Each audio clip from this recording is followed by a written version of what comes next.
Hello बच्चों, आज हम लोग समझेंगे concept of quadratic functions. Quadratic function की जो कॉन्सेप्ट है वो जेई और बिटसेट एस्पिरेंट्स के लिए बहुत इंपॉर्टेंट है। खासकर ये क्वेश्चन आपको एक इनइक्वालिटी दिया गया है और बोला गया है find the value of a constant. ध्यान से देखना है बच्चों, ध्यान से समझना है, क्योंकि ऐसे कॉन्सेप्ट बड़े इंपॉर्टेंट होते हैं। X square plus 2ax plus a less than 0 for all x belongs to 1, 2 find a। ये क्वेश्चन आपको दिया गया है। तो सबसे पहले आप क्वेश्चन को ध्यान से पढ़ो, 2 बार 3 बार 4 बार पढ़ो। ये पूरा जो फंक्शन है वो कह रहा है कि लेस देन 0 है, यानी कि नेगेटिव है। किसके लिए? अगर x की वैल्यू आप 1, 2 के बीच की वैल्यू लेते हो तो आपको ये पूरा फंक्शन नेगेटिव वैल्यू देगा, ठीक है ना। तो हम लोग यहाँ पर एक रफ डायग्राम ड्रॉ कर सकते हैं, रफ ग्राफ ड्रॉ कर सकते हैं। तो आप ध्यान से देखो, कोफिशिएंट ऑफ एक्स स्क्वायर यहाँ पॉजिटिव है। हम लोगों ने पहले समझा हुआ है, देखा हुआ है कि जब भी कोफिशिएंट ऑफ एक्स स्क्वायर अगर आपको पॉजिटिव दिया जाए तो ग्राफ, जो पैराबोला ग्राफ होता है, वो ऊपर की ओर ओपन अप होता है, राइट। ऐसा कुछ मिलेगा आपको ग्राफ, ठीक है ना। ये ऐसा कुछ मिलेगा आपको ग्राफ।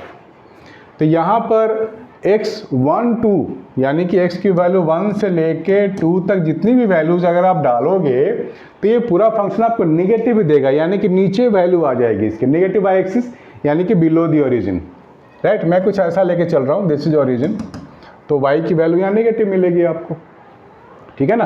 दिस इंटायर थिंग को अगर मैं y नाम दे दूँ या fx नाम दे दूँ तो ये पूरा नेगेटिव ही तो है। नेगेटिव कब है? फॉर ऑल x बिलोंग्स 1, 2, ठीक है ना।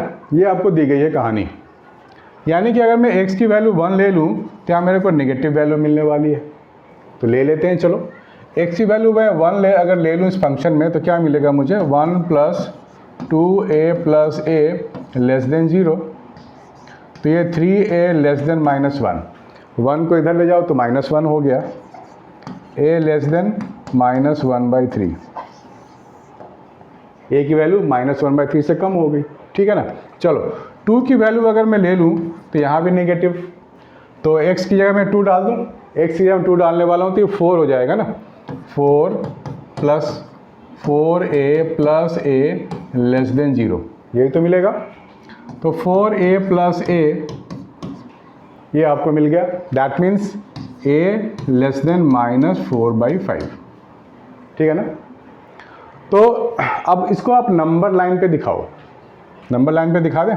चलो दिखा देते हैं। यहाँ 0 ले लें, यहाँ -1 डिनोट कर लो।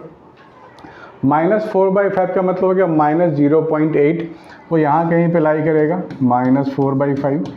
इसके पीछे जाना मुझे, लेस देन बोला गया ना, तो लेस देन तो ये कहीं भी जा सकता है। इस लाइन को आप इन्फिनिटी तक ले जाओ, कहीं भी जा सकता है। दूसरी बात, -1 है, तो -1/3 क्या हो गया? -0.33 समथिंग, वो यहाँ कहीं पे लाई करेगा, -1/3। यहाँ भी लेस देन बोला गया है, ये भी कहीं भी जा सकता है, पूरा -इन्फिनिटी तक। तो इन दोनों में कॉमन क्या है? ये वाला जो एरिया आप देख रहे हो ना, इसके बाद वाला तो पूरा कॉमन है, यानी कि -4/5 से लेके इन्फिनिटी तक a की वैल्यू होगी, ठीक है बच्चों। तो इसको लिखेंगे कैसे? a बिलोंग्स टू -इन्फिनिटी से -4/5, ऐसे ये लिखेंगे आप लोग, ठीक है। तो ये आपको a की वैल्यू आ गई। तो हमने क्या सीखा कि पहले ग्राफ ड्रॉ कर लो और इनइक्वालिटी को थोड़ा सॉल्व कर लो, और जो कॉमन एरिया होगा that will be the answer. इसको नोट करो बच्चों। कोई भी डाउट होता है तो आप कमेंट सेक्शन में अपने डाउट मुझे भेज सकते हो। Bye, take care.